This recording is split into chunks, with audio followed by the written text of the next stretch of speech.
first thing I noticed about the house was not the price, or the cracked siding, or the fact that it sat alone beside a highway where nobody seemed to stop. It was the mailbox. My last name was already on it.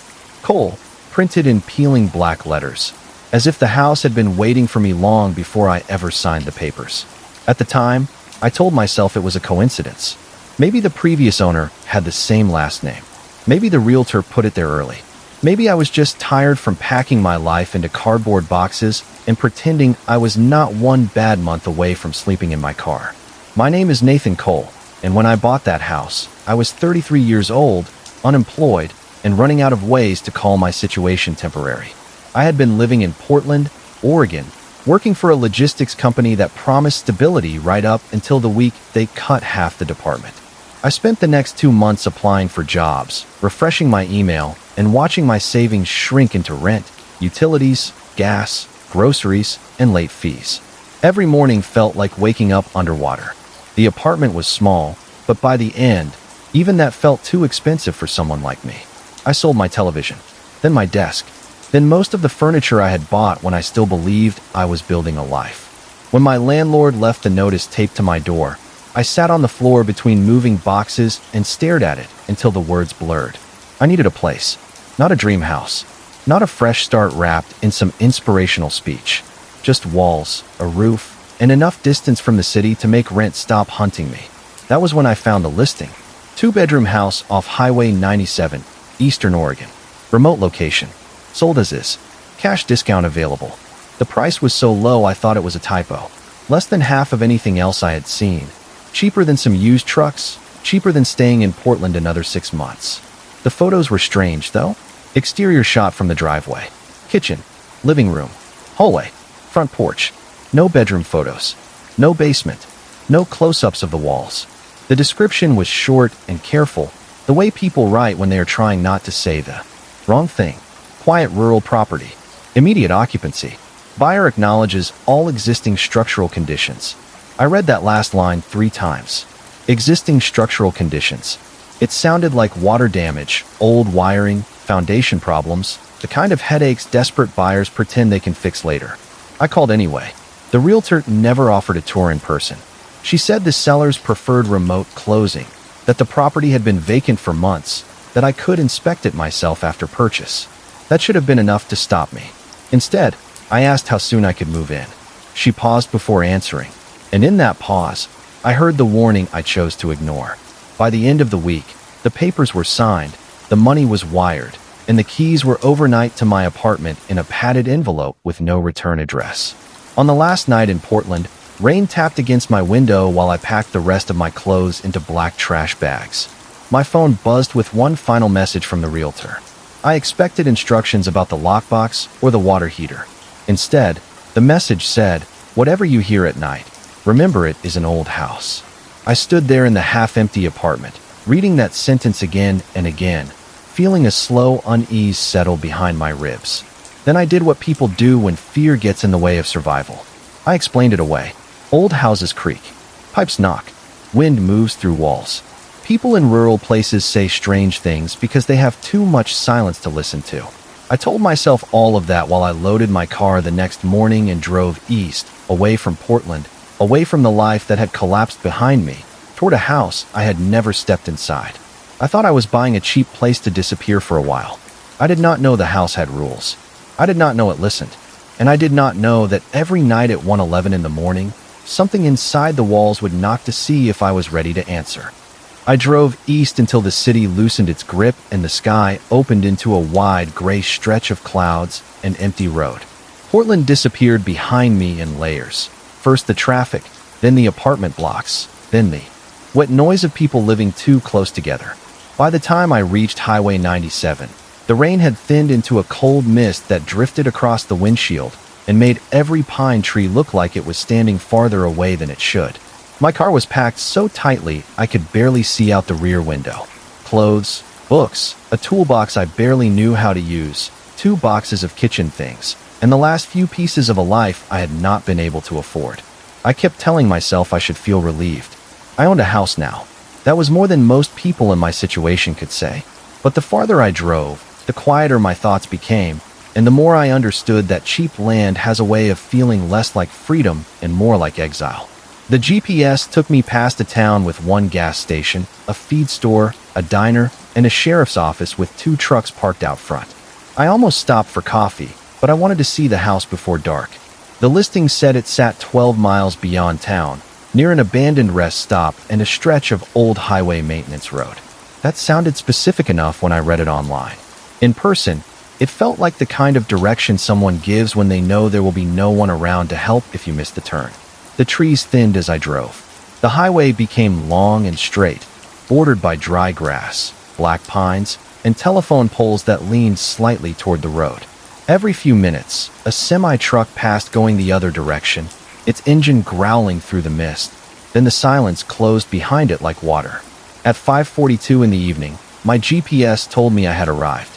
There was no driveway marker, no real sign, just a rusted mailbox at the edge of the road and a narrow gravel lane disappearing between 2 rows of wet brush. I slowed down, leaned forward over the steering wheel, and felt my stomach tighten when my headlights caught the name on the mailbox. Cole. Same peeling black letters I had seen in the listing photo, though I had somehow convinced myself I imagined that detail. I parked beside it and rolled down the window. Cold air moved into the car, carrying the smell of damp pine, old leaves, and something faintly dusty, like insulation exposed in an attic. I reached out and touched the side of the mailbox with 2 fingers. The metal was cold and slick. The letters were not new. They were cracked at the edges, faded by sun and weather. Nobody had put them there for me last week.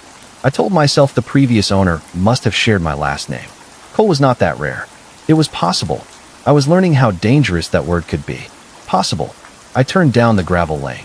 The house appeared slowly through the mist. First the black roof, then the narrow upstairs windows, then the front porch with 2 sagging steps and a white railing that leaned inward as if it had grown tired of standing. It was smaller than it looked in the photos, a 2-story wooden house painted white, though the paint had gone gray in places from age and weather. Highway 97 ran behind it close enough that I could see the headlights of passing trucks through the trees, but far enough that their sound arrived late, softened, and stretched thin. On the other side of the property was the abandoned rest stop, half hidden by pines. Its picnic shelter collapsed on one side, and its restroom building boarded over. No neighbors, no porch lights, no dogs barking, nothing but the road, the trees, and the house waiting with every window dark. I sat in the car for longer than I want to admit. The engine ticked as it cooled. My hands rested on the wheel. The house did not look evil. That almost made it worse. It looked ordinary in the way old rural houses often do, worn down but sturdy, lonely but practical. A place someone had eaten breakfast, fixed leaks, paid bills, watched storms roll over the highway. A place where life should have happened. I grabbed the keys from the cup holder and forced myself out of the car. The porch boards creaked under my boots. Not loudly, just enough to remind me they were there. The front door opened on the second try, sticking at the frame before giving way with a dry scrape. The air inside was colder than outside. I stepped into a narrow entryway and stood still, listening. Old houses have sounds. I knew that. They settle, breathe, contract, shift with temperature. But this house did not creak. It did not hum. It did not even seem to hold an echo. The silence felt padded, like the walls were swallowing every sound before it could cross the room. I set my keys on a small table by the door and heard nothing when they landed. Not a clink, not a scrape. I looked down at them, then picked them up and dropped them again from a few inches above the wood. This time they made a tiny dull tap, far too soft for metal on wood. My throat went dry. I laughed once under my breath because I needed to hear something human, even if it was only me pretending not to be scared. The living room was bare except for a stained rug and a brick fireplace. The kitchen had yellowed cabinets, an old refrigerator, and a round table left by the previous owners. The hallway led to a downstairs bathroom, a closet, and a staircase to the bedrooms. Everywhere I looked, the walls had patches of uneven paint, rectangles, and long vertical seams hidden under layers of white. I thought of the listing line about existing structural conditions and told myself I was looking at bad repairs. Old leaks, settling cracks, cheap renovation work. Nothing more. I brought in 2 boxes before the light outside faded completely. I decided to sleep downstairs on an air mattress until I trusted the upstairs floors, or until I stopped feeling like the house was listening to my footsteps. In the kitchen, while searching for an outlet to charge my phone, I crouched beside the table and noticed something taped underneath it. A yellowed envelope, flat against the wood, held in place with strips of brittle masking tape. My name was written across the front in black ink. Not just Cole this time. Nathan Cole. My fingers went numb before I touched it. I looked toward the dark hallway. Nothing moved. No floorboard creaked. No wind pressed against the windows. The house remained perfectly, impossibly quiet.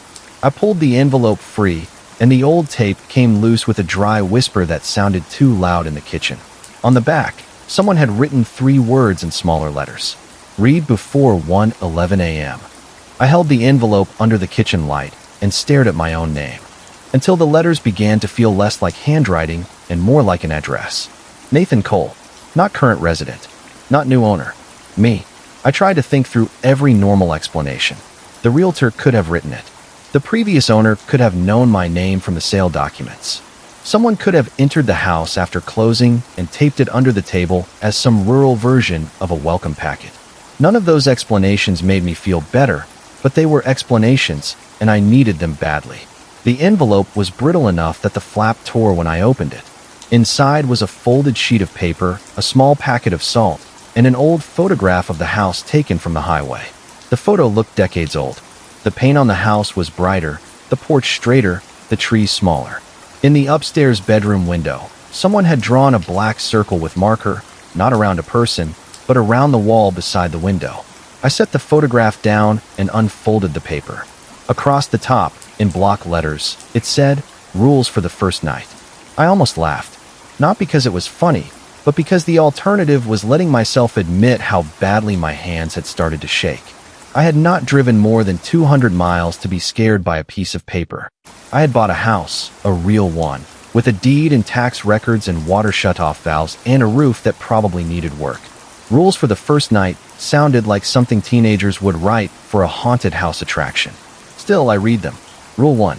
At 1:11 in the morning, if you hear knocking inside the walls, do not knock back. Rule 2. Never say your full name inside the house after midnight. Rule 3. If the radio turns on by itself, do not correct the voice you hear. Rule 4. Do not remove any painted-over door frames in the walls. Rule 5.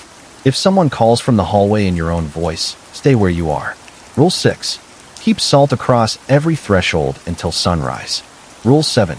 If every wall knocks at once, stand in the kitchen and read the rules backward. Rule 8. Never sell the house to someone who has not heard the knocking. Rule 9. If your voice comes from inside the walls after sunrise, write a new rule before sunset.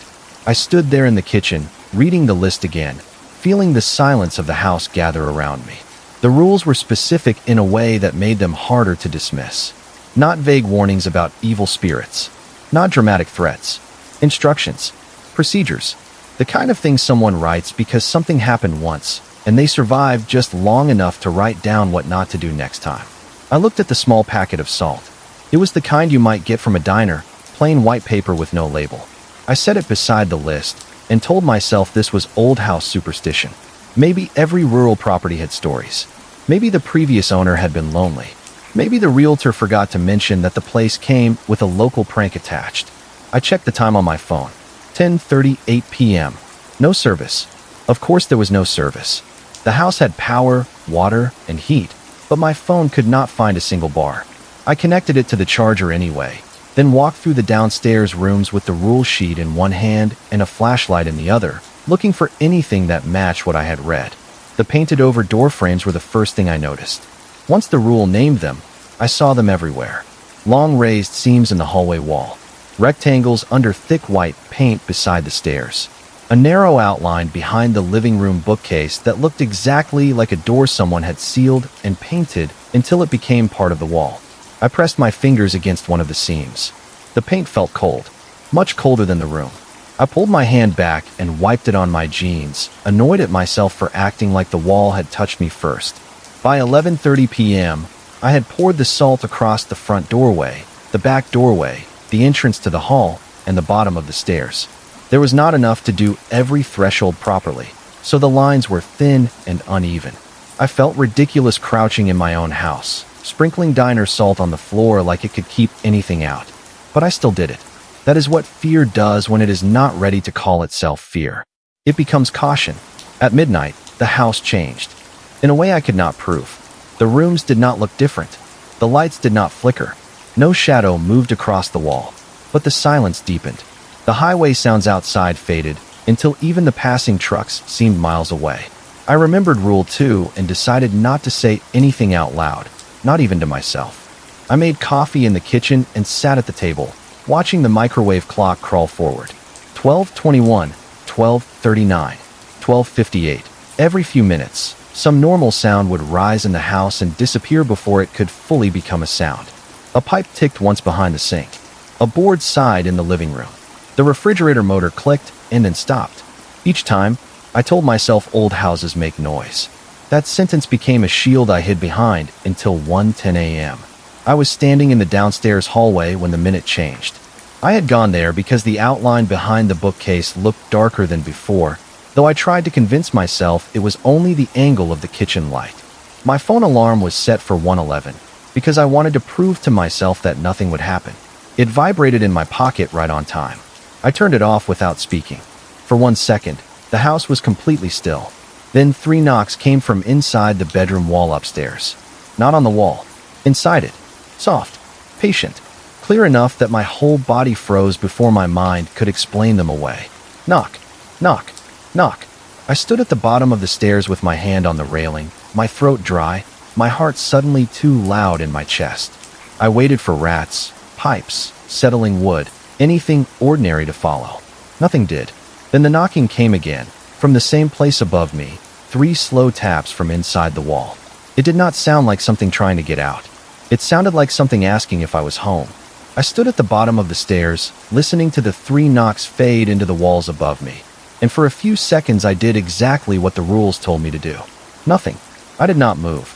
I did not speak. I did not knock back. I kept one hand on the railing and one hand wrapped around the flashlight while my heart beat so hard I could feel it. In my fingers. Then the rational part of my brain, the stubborn part that had kept me alive through layoffs and overdue notices and cheap apartments with bad locks, started looking for a normal answer. Pipes. Old wood. A branch brushing the siding. A raccoon in the attic. Anything but someone inside the wall. I climbed the stairs slowly, every step creaking under my weight, though the sound came out dull and small, swallowed by the house before it could echo. At the top, the hallway was dark except for the weak beam of my flashlight and the pale rectangle of moonlight in the bedroom doorway. The knocking had come from the room I had not planned to sleep in, the larger upstairs bedroom with no furniture, no curtains, and walls covered in too many layers of white paint. I stepped inside and aimed the flashlight at the wall beside the window. The spot looked ordinary at first. Then the beam caught a raised patch near the center, a long, uneven stretch of paint shaped almost like something had been covered and covered again until the wall forgot how to be flat. I told myself not to touch it. Rule 1 was still clear in my mind. Do not knock back. But touching was not knocking. Listening was not answering. That was how I started bargaining with myself. I crossed the room and placed my palm against the wall. It was cold. Not winter cold. Not draft cold. Deep cold, the kind that feels like it belongs underground. I held my breath and pressed my ear close. Nothing. The silence inside the wall was complete. I almost laughed from relief. See, I thought. Old house. Bad insulation. Maybe an animal got in and moved on. Then, directly beneath my ear, something knocked once. My whole body jerked back. I nearly dropped the flashlight. The beam swung across the ceiling, the floor, the window, then landed on my own face reflected in the dark glass. I looked pale and wide-eyed, like a stranger caught trespassing. The knock came again. 1 tap, then another, slower this time. Patient. I backed away until my shoulders hit the opposite wall. My throat was dry enough that swallowing hurt. I should have gone downstairs. I should have stood in the kitchen, held the rules, and waited until sunrise like a person with sense. Instead, embarrassment rose through the fear. I was alone in a house I owned, being bullied by a sound. That thought made me angry in the smallest, stupidest way. I stepped forward again and whispered inside my head, "It is pipes. It is wood. It is nothing." I raised one knuckle and tapped the wall once. Not hard, barely more than a test. The sound was soft, almost polite. The moment I did it, the house went silent in a way it had not been silent before. The refrigerator downstairs stopped humming. The distant highway disappeared. Even my breathing seemed too loud. I stared at the place where my knuckle had touched the paint. For 2 seconds, nothing happened. Then the wall knocked back. Not once. Not 3 times. It knocked in a rhythm I recognized before I understood why. Fast. Uneven. Accelerating. My heart beat. I froze with my hand still in the air. The knocks matched the pulse pounding in my chest. Tap, tap. Pause. Tap, tap, tap. Faster when I panicked. Slower when I forced myself to breathe. I pressed 2 fingers to my neck. The rhythm in the wall changed at the exact same moment my pulse did. My knees weakened. I stumbled backward and knocked into the bedroom door, which swung half shut behind me with a quiet wooden sigh. The sound in the wall stopped. Then the knocking moved. It traveled from the bedroom wall into the hallway, not as footsteps, but as taps inside the plaster, following the line of the staircase downward. I stood completely still, listening as it descended through the house. Tap, tap, tap. Not random anymore. Learning. I ran downstairs without thinking, jumping the last 2 steps and almost slipping where I had poured the thin line of salt across the hall threshold. The kitchen light was still on. The rules sat on the table beside the open envelope. I grabbed the paper and read Rule 1 again, though I already knew what it said. At 1:11 in the morning, if you hear knocking inside the walls, do not knock back. My stomach sank. I had not just broken a rule. I had answered the house. A soft tap came from the kitchen wall behind me. I turned slowly. The wallpaper there had a faint bulge near the height of my chest, no bigger than a fist. It flattened as I watched, like something on the other side had pulled away. I did not sleep. I sat at the table until dawn with the flashlight in my lap, watching the walls and listening to the occasional tap move from room to room. It never came close enough to become loud again. It did not need to. It had already learned the first thing it wanted. My pulse. When the sky outside turned gray and the first truck of the morning roared past on Highway 97, the house finally began to sound normal again. The refrigerator hummed. A pipe ticked behind the sink. A floorboard settled upstairs. Ordinary noises returned like actors walking back onto a stage. I stood on stiff legs and went upstairs because some part of me needed proof that the night had happened. In the bedroom, the wall beside the window looked different. The raised patch had spread wider under the paint, and near the center was a shallow impression pushing outward from inside the wall. Not a hand. Not exactly. It was shaped like an ear pressed against the other side, listening. By the time the sun was fully up, the impression in the bedroom wall had faded enough that I almost managed to convince myself it had been a trick of the light. Almost. The paint was still uneven, still raised in that wrong rounded shape, but daylight made everything less believable. That is another dangerous thing about fear. It weakens when the sun comes up, and sometimes that weakness feels like proof. I stood there in the upstairs bedroom with my flashlight hanging uselessly in one hand and told myself I had been exhausted. I had driven all day. I had not eaten much. I had sat alone in an old house reading a list of rules designed to scare me, and my mind had filled in the rest. Pipes knocked. Old plaster shifted. Houses settled. I repeated those words while I packed the rule sheet, the envelope, and the old photograph into my jacket pocket and drove into town. The drive looked different in daylight. Highway 97 was still empty, but not impossibly empty. Trucks passed every few minutes. The trees looked like trees instead of figures waiting in the mist. 12 miles down the road, the town appeared small and practical, the kind of place built around people who knew how to fix things themselves. There was a hardware store, a feed supply, a gas station, a sheriff's office, and the diner I had passed the night before. I parked outside the diner because it had the most cars, and because I needed coffee more than I needed pride. The moment I walked in, conversation lowered. Not stopped. That would have been too obvious. But it thinned, like everyone had heard the same sound at the same time and decided not to mention it. I was wearing the same hoodie from the night before, probably looking pale and sleepless, with dust on my jeans and a folded rule sheet pressing against my ribs. A woman behind the counter looked up from pouring coffee. She was in her 60s, broad-shouldered, with silver hair tied back and the calm, direct eyes of someone who had spent a lifetime reading people before they spoke. I asked if there was anyone in town who did home repairs. The room got quieter. The woman set the coffee pot down. "What kind of repairs?" she asked. I hesitated, suddenly embarrassed. "Wall repairs," I said. "Maybe old settling damage. Maybe pests." I bought the place out on the highway, near the abandoned rest stop. The change in the room was small, but I felt it. A fork stopped against a plate. Someone in a booth near the window looked down. An older man at the counter stood up, left money beside his cup, and walked out without finishing his breakfast. The woman did not look away from me. "You bought the White House," she said. It was not a question. My mouth went dry. I told her yes. She wiped her hands on a towel and said, "Sit down." My instinct was to leave.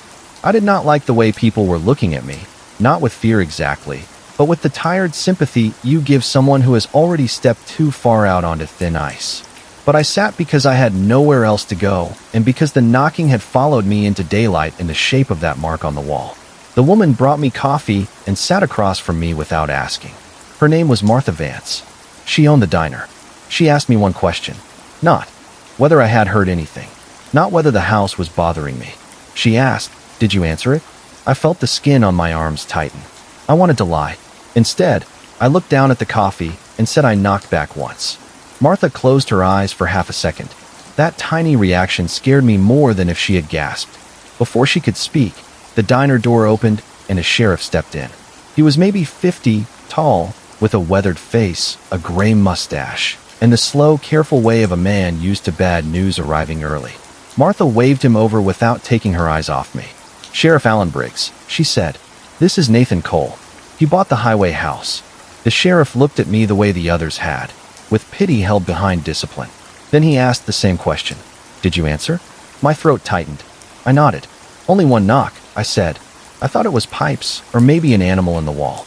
Sheriff Briggs sat down beside Martha and rubbed one hand over his jaw. "One is enough," he said. I tried to laugh, but it came out wrong. "Enough for what?" Martha leaned forward.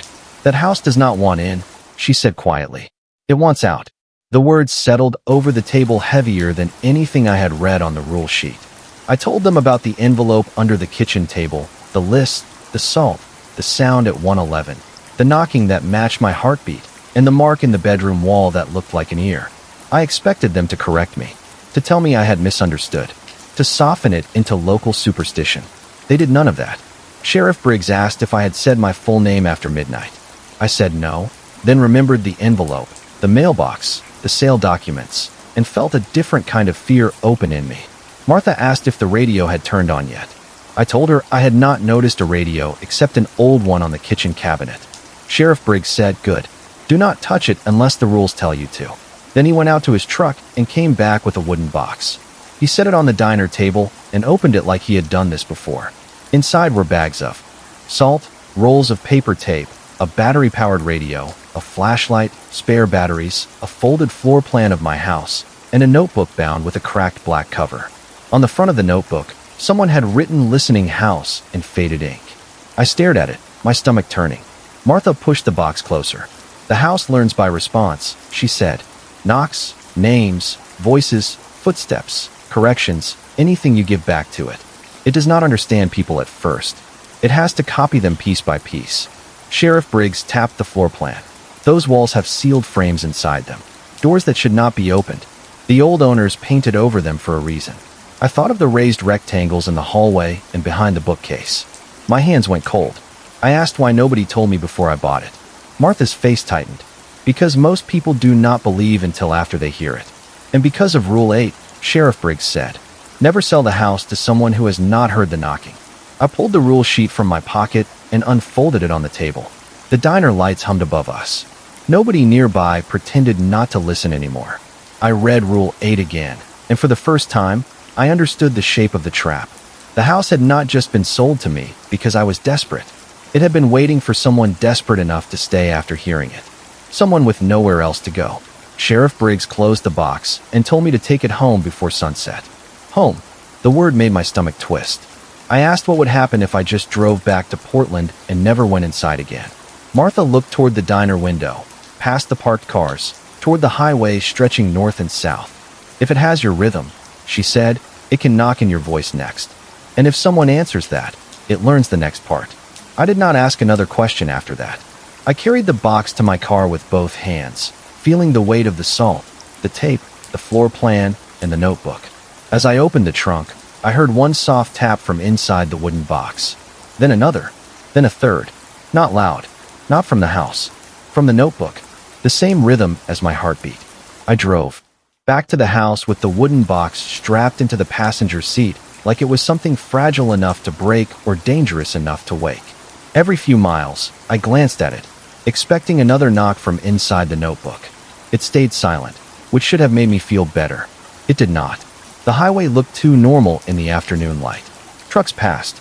Wind moved through the pines. A hawk circled over the field beyond the abandoned rest stop.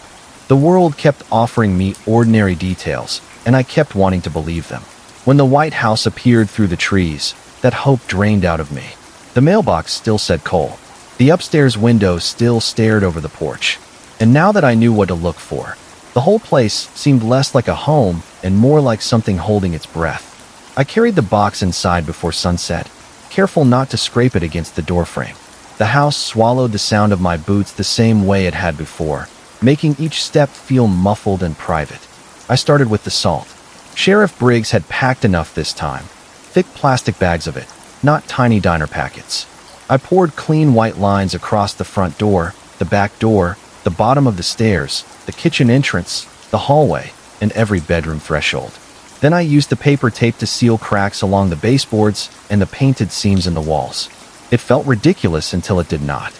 Every time the tape crossed one of those hidden doorframe outlines, the paper lifted slightly at the edges, as if a breath from inside the wall had pushed against it. I pressed it flat with my palm and tried not to imagine something on the other side pressing back. By 10:30 p.m., the house smelled like salt, dust, and old glue. I had moved the kitchen table away from the wall and placed the rule sheet, the floor plan, the flashlight, and the black notebook in front of me. I did not open the notebook at first. I told myself I was saving it for later, but the truth was simpler. I was afraid of finding my name inside it. At 11:58 p.m., I checked every threshold again. The salt lines were unbroken. The tape held. The radio sat on the kitchen counter with fresh batteries beside it, turned off. I had not touched the dial. I had not said my name. I had barely spoken at all. Midnight passed without a sound. That almost made it worse, because I started to wonder if the house was waiting for me to relax. At 12:47 a.m., the radio turned on by itself. There was no click from the switch. No warning static. One moment the kitchen was quiet, and the next, a soft gray hiss filled the room. My hand tightened around the flashlight. Rule 3 came back at once. If the radio turns on by itself, do not correct the voice you hear. I stared at the radio. The red power light glowed, though I had not installed the batteries. The hiss rose and fell like breathing. Then a voice came through. My voice. Not a recording I recognized. Not something from my phone. It was me, flat and calm, speaking from the little speaker on the counter. My name is Nathan Cole. My whole body went cold. I had spent the night avoiding those exact words, and now the house was saying them for me. I knew the rule. I knew it as clearly as I knew the salt at my feet and the tape on the walls. Do not correct the voice. But hearing your own voice tell a lie, or maybe tell the truth in a place that should not know it, does something to your instincts. Before I could stop myself, I whispered, "No, it is not." The radio went silent. The second the words left my mouth, I knew I had made it worse. I had corrected it. I had given it my denial, my cadence, the shape of my fear around the name. The radio crackled once. Then my voice returned, closer this time. "No, it is not." It repeated the phrase perfectly, down to the slight break in my throat. I backed away from the counter, knocking the chair against the table. The notebook slid an inch toward me, though I had not touched it. From the hallway came my voice again, no longer through the radio. "I am in here." I froze. The sound came from the dark hall beyond the kitchen, from somewhere near the sealed rectangle beside the stairs. It was my voice, but not my tone. It sounded patient, curious, like someone testing how. My mouth worked from the inside of a wall. I gripped the rule sheet with both hands and forced myself to read Rule 5 without speaking. If someone calls from the hallway in your own voice, stay where you are. Every muscle in my body wanted to run to the hall, not because I believed someone was trapped there, but because the voice was mine and some deep, stupid part of me felt responsible for it. I stayed in the kitchen. The salt line across the entrance looked thin under the yellow light. Beyond it, the hallway was dark. My voice spoke again. "I am in here, Nathan." It used my first name that time, not the full name. Not yet. My teeth pressed together so hard my jaw ached. The radio clicked on again, and static filled the kitchen. Under the static, I heard other voices layered faintly together. Martha Vance, calm and warning. Sheriff Briggs, low and serious. Then me, repeating little fragments from the diner, from the bedroom, from the car. Only one knock. Old house. No, it is not. It had been listening longer than I understood. The notebook cover opened by itself. The pages did not flip wildly. They turned one at a time, slow and deliberate, until they stopped near the middle. I did not want to look, but the kitchen light dimmed, and the page seemed to stand out in the yellow glow. Names filled the paper in uneven handwriting. Dates. Notes. Short rules added by people who had lived long enough to leave warnings. At the bottom of the page, in fresh dark ink, was my name. Nathan Cole. Under it, a line was still being written by no visible hand. Responded by knock. Responded by correction. Voice pattern active. I could not breathe. The hallway floorboards creaked, though nothing stepped on them. The voice outside the kitchen lowered to a whisper. "Come see where the doors are."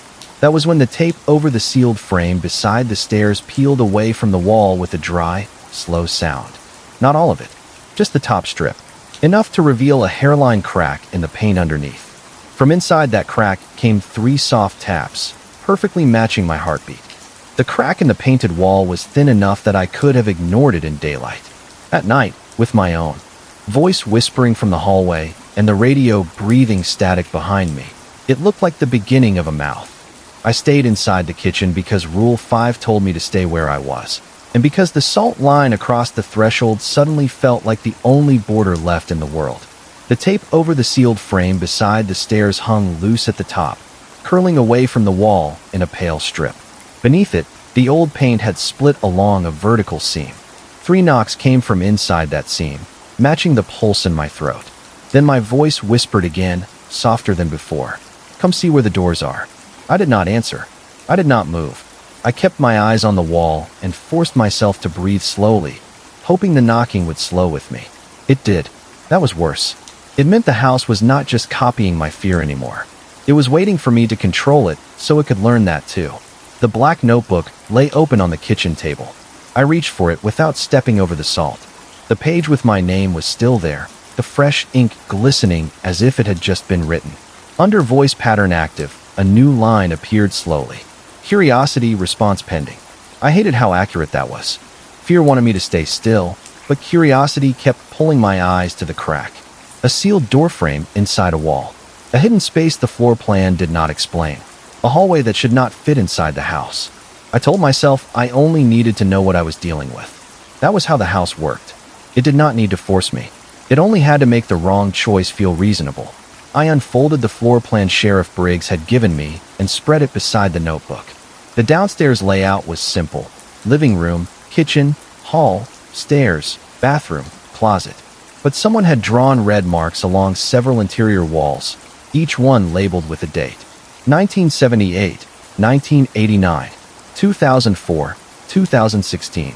Every mark lined up with one of the painted-over rectangles I had noticed earlier. Door frames. Not repairs. Not old remodel mistakes. Doors that had been sealed, painted, taped, and forgotten on purpose. My flashlight beam moved over the plan until it reached the wall beside the stairs. In pencil, someone had written, "Do not expose this frame. It listens closest here." The tape peeled another inch. The crack widened just enough for a thread of colder air to slip into the hallway. It carried a smell like damp wood and old dust trapped too long in a place with no windows. I should have stayed in the kitchen until sunrise. I know that. But the voice in the hallway changed. It stopped sounding like me. It became Martha Vance, low and urgent. "Nathan, listen to me. The tape is not enough. You have to see where it is opening." Rule 3 told me not to correct the voice. Rule 5 told me to stay where I was if my own voice called from the hallway. It was not my voice now. That loophole was enough for my exhausted mind to betray me. I stepped over the salt line with the flashlight in one hand and the floor plan in the other. The moment my boot crossed the threshold, the radio in the kitchen cut off. The house went silent. Not quiet. Silent. Even the highway disappeared. I moved down the hall toward the peeling tape, every nerve in my body screaming at me to turn around. The crack in the wall was no wider than a pencil line, but when I shined the flashlight into it, the beam did not hit wood or insulation. It went through, farther than it should have. Behind the wall was a narrow hallway. I saw old floorboards, gray with dust. I saw wallpaper that did not match any room in my house. I saw a row of door frames on both sides, all of them painted shut from the inside. The space could not exist. There was no room for it between the kitchen and the stairs. I pressed one hand against the wall to steady myself and felt something tap back against my palm from the other side. Not hard, almost gentle. I jerked away, and the crack widened another fraction. A flake of paint fell to the floor. Underneath the white layers, dark wood showed through, carved with thin letters. I leaned closer before I could stop myself. The words became clear in the flashlight beam. It only needs your voice to open. My chest tightened so sharply I nearly spoke. I bit down on the inside of my cheek instead. Pain grounded. Me. No words. No correction. No answer.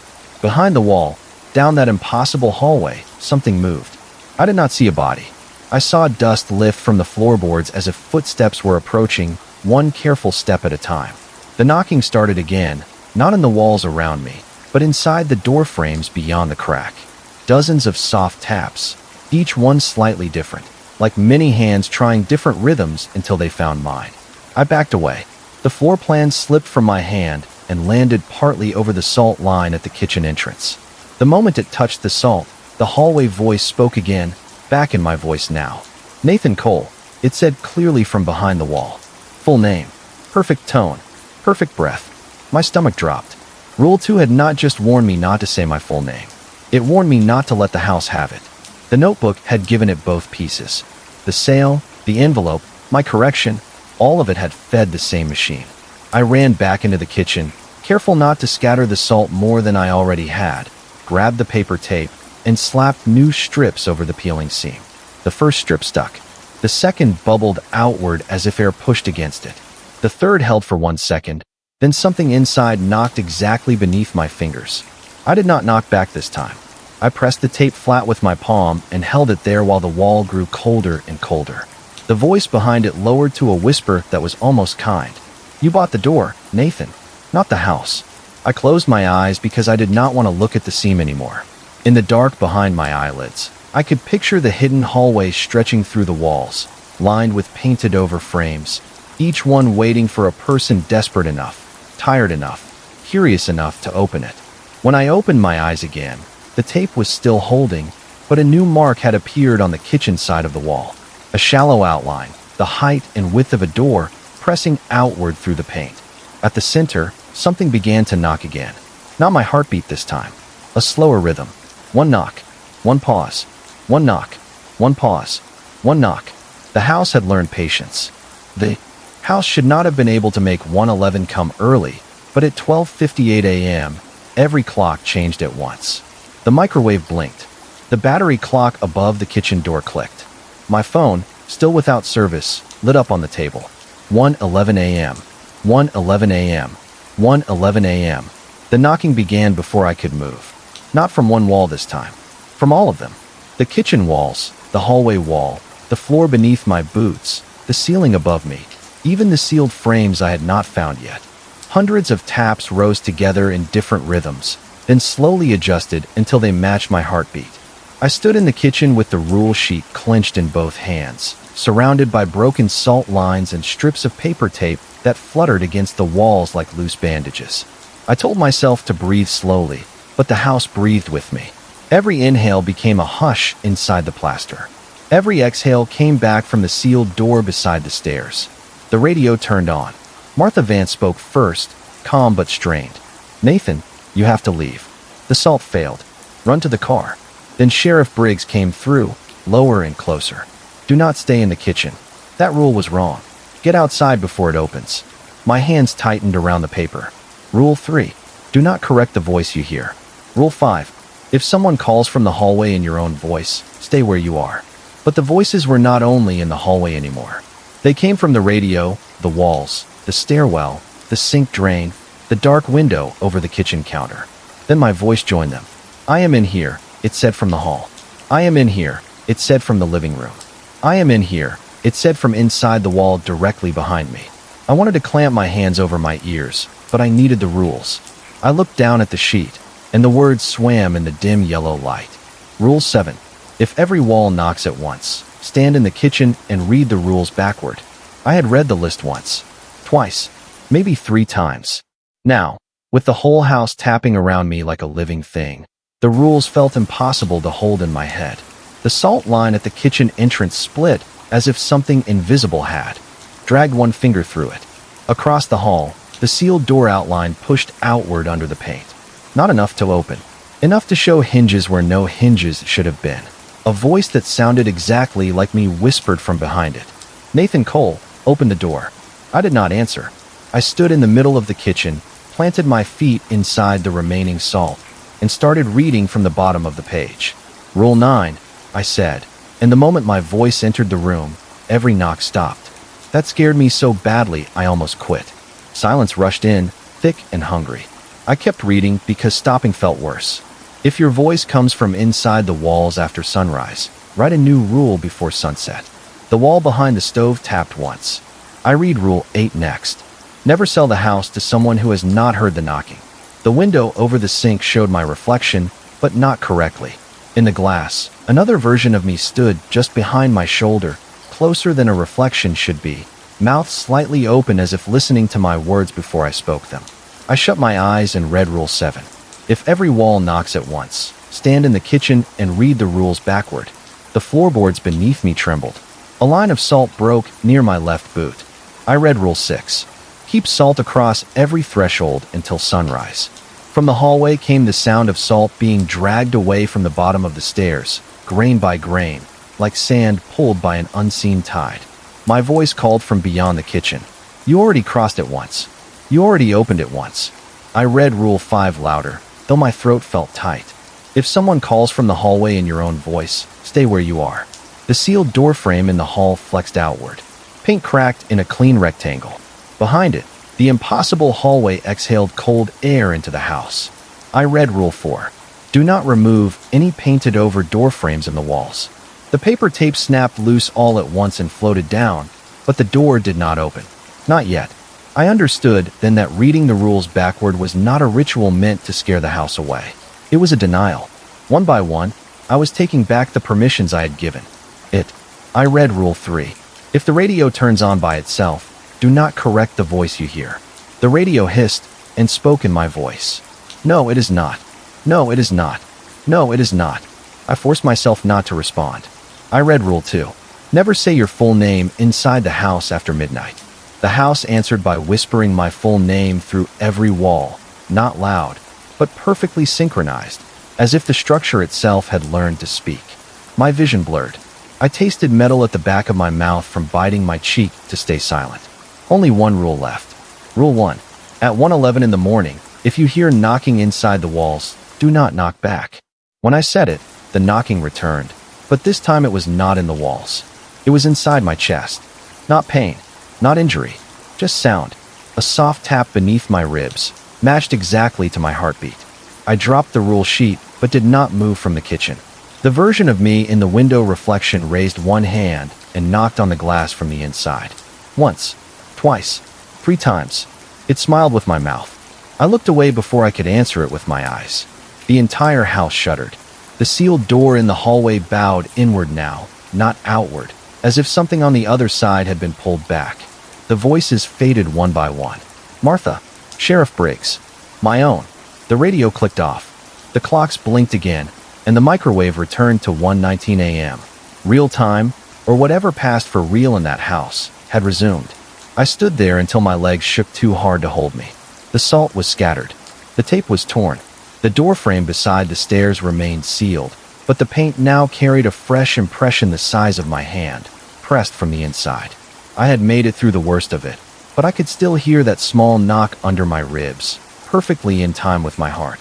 And when I finally looked at the rule sheet on the floor, a new line had appeared beneath Rule 9, written in handwriting that looked disturbingly close to mine. If the knocking moves inside you, do not leave the property before sunrise. For a while after the clocks returned to 1:19 a.m., I did not move. I stood in the kitchen with salt scattered around my boots, torn strips of paper tape hanging from the walls, and the rule sheet lying open on the floor like something that had fallen out of my own hand in a language I was only beginning to understand. The house was quiet again, but not the quiet it had when I first arrived. That first silence had felt empty. This one felt satisfied. Outside, the highway slowly came back. A semi passed sometime after 4 a.m., its engine low and distant, and I nearly cried when I heard it because for a few seconds it proved the world was still out there. The sky beyond the kitchen window softened from black to deep blue, then to that pale gray before sunrise when everything looks tired and unfinished. The tapping inside my chest had faded to almost nothing. Almost. If I held my breath, I could still feel it under my ribs, a tiny patient knock keeping time with my heart. I told myself I had survived because I needed one simple thought to hold on to. I had stayed in the kitchen. I had read the rules backward. I had not answered my own voice. I had not opened the door in the wall. The house had tried to make me run, speak, correct, follow, and knock back, and I was still standing when morning came. That was what I believed until 5:43 a.m., when the microwave clock blinked to 1:11 again. Just once. The digits flashed, held there for 3 seconds, then returned to the correct time. My skin went cold. I looked at my phone. No service, but the time said 5:43. The battery clock above the kitchen door said 5:43. The stove said 5:43. Only the microwave had remembered another hour. Then the black notebook on the table opened by itself. The pages turned slowly, not with wind, not violently, just page after page sliding over as if someone invisible was looking for the right entry. It stopped on the page where my name had appeared the night before. Nathan Cole. Responded by knock. Responded by correction. Voice pattern active. Beneath that, a new line wrote itself in fresh dark ink. Containment incomplete. Do not release carrier. Carrier. Not resident. Not owner. Carrier. I backed away from the table until my shoulder hit the refrigerator. The word made the entire night rearrange itself in my head. The knocking had moved inside me. The house had not fully opened, but something had gotten close enough to leave an echo where my heartbeat should have been. I reached for the rule sheet on the floor and saw that the new Rule 10 was still there. If the knocking moves inside you, do not leave the property before sunrise. At first, I thought that rule had saved me. Maybe if I stayed until dawn, the sound would fade. Maybe sunrise would burn it out, the way daylight makes nightmares collapse. But under Rule 10, another line had appeared, written smaller, pressed so hard into the paper that the letters had cut through in places. If it can leave in your rhythm, the house has failed. I understood then that the rules were never only for the people living there. They were not just instructions to keep a desperate new homeowner alive until morning. They were a locked system, and I had been turning the wrong keys all night. The salt was not to keep things from entering the house. It was to keep the house from learning how to cross thresholds. The warning about my full name was not about protecting my identity. It was about preventing the thing inside the walls from wearing it. The radio rule was not there to stop a frightening voice. It was there so I would not teach that voice how people correct themselves, how they deny, how they sound when they are afraid and truthful at the same time. Even Rule 8, never sell the house to someone who has not heard the knocking, was not a cruel joke. It meant ownership could only pass to someone the house had already noticed, someone already part of the lock. People had not been selling this place. They had been passing the responsibility like a sickness with paperwork. At sunrise, Sheriff Briggs arrived with Martha Vance. I watched their truck pull into the gravel drive through the kitchen window. Neither of them came up to the porch right away. They sat in the truck for almost a full minute, looking at the house, and I realized they were waiting to see if I opened the door myself. I did not. Martha stepped out first, carrying a brown paper bag. Sheriff Briggs followed with a roll of heavy canvas, 2 more bags of salt, and a tired expression that told me he already knew more than I wanted to hear. When he crossed the porch, the house gave one soft knock from inside the front wall. He stopped with his hand near the doorframe.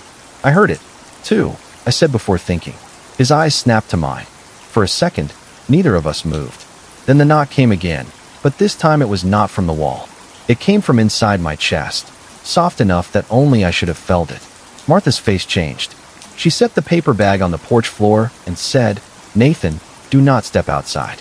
My throat tightened. I asked them if it was over.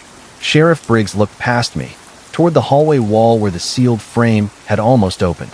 "No," he said. "You stopped it from opening the door. That is not the same as stopping it from finding a handle." I looked down at the threshold. The salt line there was broken from the night before, scattered into tiny white islands across the wood. One step and I would be outside. One step and maybe I would drive away, back to Portland, back to any life that did not involve painted door frames and voices in the walls. But the notebook had called me carrier.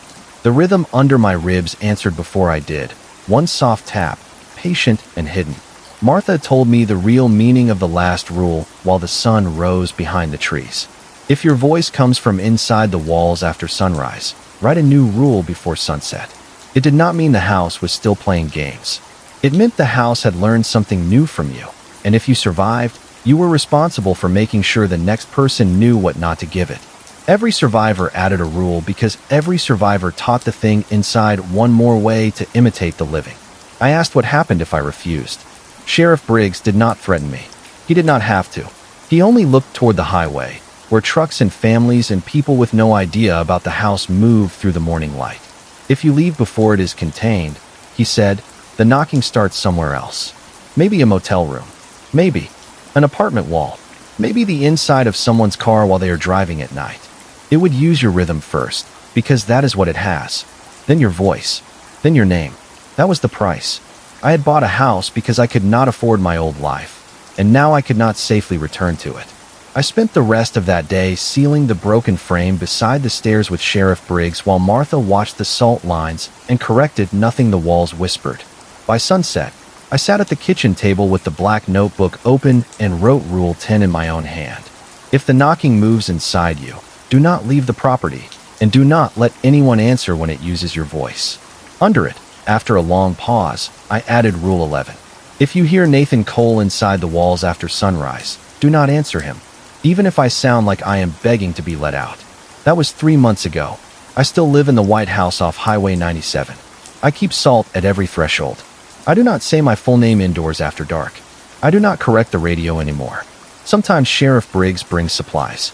Sometimes Martha leaves groceries on the porch and waits until I close the inner door before she crosses the salt. And every night at 1:11 a.m., the knocking starts again. Most nights it comes from the walls. Some nights it comes from under the floor. On the worst nights, it comes from inside my chest, and a voice that sounds almost like me whispers from behind the sealed doorframe, asking if anyone is there. I used to think the rules were written to protect people like me from whatever was trapped inside that house. But when I saw my name appear in the notebook, I understood. They were written to make sure that whatever found me did not follow me back out into the world. So if you ever buy a cheap house on a remote highway and find your name already waiting on the mailbox, do not laugh. Do not ignore the envelope. Do not answer the knocking. And if you hear my voice inside the walls, I am sorry. It has already learned how to sound human.